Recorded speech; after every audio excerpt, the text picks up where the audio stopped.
In its final report on the destruction of World Trade Center Building 7, NIST, the National Institute of Standards and Technology, went out of its way to avoid investigating the use of explosives.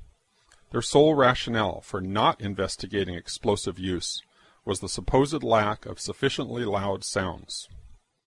NIST computed what they claimed would be the minimum loudness of an explosion that could sever column 79 with a single blast. Then they claimed no observers detected explosions as loud as their predictions. This size blast would have produced an incredibly loud sound that was not recorded on videos of the collapse nor reported by witnesses. On the basis of this artificial threshold of interest, they swept aside all evidence of actual explosions and concluded that no explosives contributed to the destruction of the building. We did not find any evidence that explosives were used in the collapse of Building 7. Yet there was voluminous evidence of explosions. Here's one of the guys who can tell you I'm okay, all right? Here, hold on. You want to call your mother or something? You heard explosions, like boom. We just heard one more explosion. That's about the fourth one we've heard. Craig Bartmer was a policeman who was near Building 7 as it started to come down. It was nothing I would ever imagine seeing in my life. You know, the thing started peeling in on itself, and I mean, there was an umbrella of crap 7 feet over my head that I just stared at. And somebody grabbed my shoulder, and I started running, and the shit's hitting the ground behind me. And the whole time you're hearing thum, thum, thum, thum, thum. So I think I know an explosion when I hear it. A few blocks up West Broadway, looking toward the World Trade Center in the distance, Ashley Banfield was conducting an interview for MSNBC. You were just told by police that you should move out of your... The mic was set to pick up speech a few inches away. From the involuntary startle response, "Oh my God," we know explosions are being heard. However, listening closely, we discover that the microphone did indeed pick up the sounds of explosions, but very faintly. Turn up the volume. Listen for a low rumble in the background. You were just told by police that you should move out of your apartment, Fabiana. Yes. You've got Carolina here? Yes. They advised us to leave because we have... Oh my God. This time, the sound has been filtered to emphasize low frequencies. Listen for booms like a bass drum in the distance. In fact, you were just told by police that you should move out of your apartment, Fabiana. You've got Carolina here? Yes. They advised us to leave because we have... Oh my God. Here's a different version, filtered to emphasize the mid-range sounds. The bass drum is gone. I would describe the blast sound like a train on a bumpy track. You were just told by police that you should move out of your apartment, Fabiana. Yes. You've got Carolina here? Yes. They advised us to leave because we have... Oh my God. Here's the original sound again. You were just told by police that you should move out of your apartment, Fabiana. Yes. You've got Carolina here? Yes. They advised us to leave because we have... Oh my God. Look behind us. Please pan in this way. Please be careful of your baby.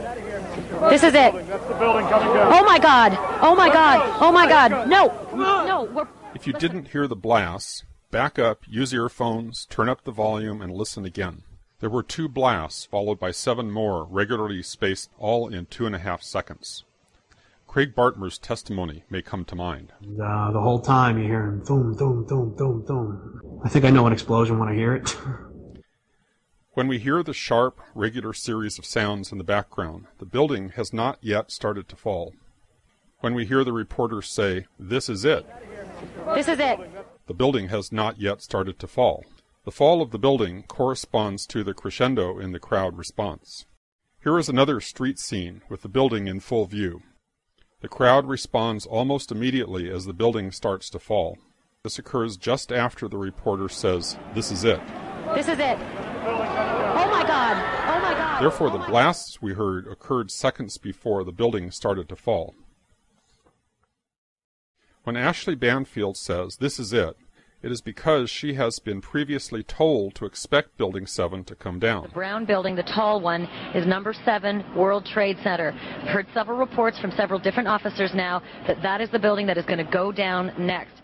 Back in the studio, the anchor, Brian Williams, not only had foreknowledge of the collapse, He had a ready explanation. What we've been fearing all afternoon has apparently happened. We were watching number 7 World Trade, which was part of the ancillary damage of the explosion and collapse of the other 2. Just as Ashley Banfield was told, Brian Williams was told. There is indeed evidence that even the top fire officials were told. We are on the phone with New York Fire Department Lieutenant David Restuccio. Lieutenant, where are you right now? I'm at the corner of Northmore Street and Greenwich Street. Can you confirm it was number 7 that just went in? Yes, sir. And you guys knew this was coming all day? We had heard reports that the building was unstable and that it eventually would either come down on its own or it would be taken down. Those in control of the story were planting the official narrative in our psyches in real time as events unfolded, using the press and even the fire and police departments as their unwitting agents. We are getting information now that one of the other buildings, Building 7 in the World Trade Center complex, is on fire and has either collapsed or is collapsing. And clearly those fires continue to burn at about 4:15 Eastern Daylight Time. Building number 7 was going to collapse. That appears to be what has happened now. One of those smaller buildings just fall to the ground. We had heard earlier that it was structurally unsafe. We're getting word from New York right now that another building has collapsed. I understand that this is a 47-story building. Information, of course, take a look at that right-hand side of the screen. It's going down right now. There it is. Yep. It went down right there. This is not from an explosion or an aircraft at this point, from our knowledge. The information that we have is that this is a building that probably was incredibly structurally damaged. NIST is being dishonest. That would have been an incredibly loud sound, and that sound was not picked up by any of the videos or witnesses that we have talked to. NIST was lying about no testimony of explosions. There was both testimony and recorded evidence of explosions. However, NIST discounted any evidence of explosions that did not exceed its artificially contrived threshold of interest. The minimum sound level of interest, as determined by NIST, was based on a blast of RDX, one of the loudest explosives available, large enough to break a major column outright with a single blast. They assumed no efforts at noise abatement, complete transmission of the sound to the outside air, no absorption or blockage of the sound along the path. And who knows if they assumed the use of an efficient cutter charge, or if they simply figured the effect of a bomb planted beside a column. They don't say. Their sole reason for doing this calculation was to create a pretext to sidestep any actual investigation of explosives. Why would NIST, or anyone else, choose to exclude from its investigation any evidence of any explosions related to the destruction of the building? A reasonable investigator might suspect that explosions could have been used in many different ways. They could break connections rather than cut directly through the largest columns, or use silent incendiaries to weaken the columns. Ruling out RDX does not rule out the one explosive that was most likely used, nanothermite.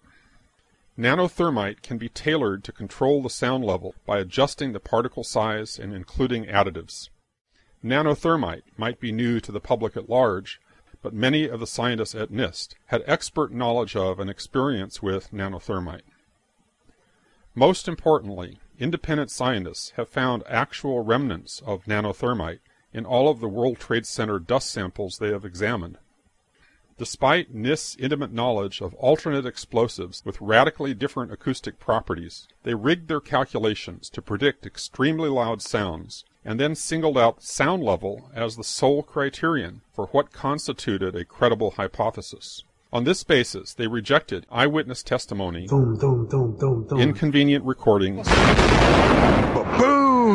One more explosion. Oh my God. and cleverly sidestepped even looking for explosive residues, evidence that explosives were in fact used to bring down World Trade Center 7. No honest scientific inquiry would ever be conducted in this way. But then, as we have seen repeatedly, the NIST report was not an honest scientific inquiry.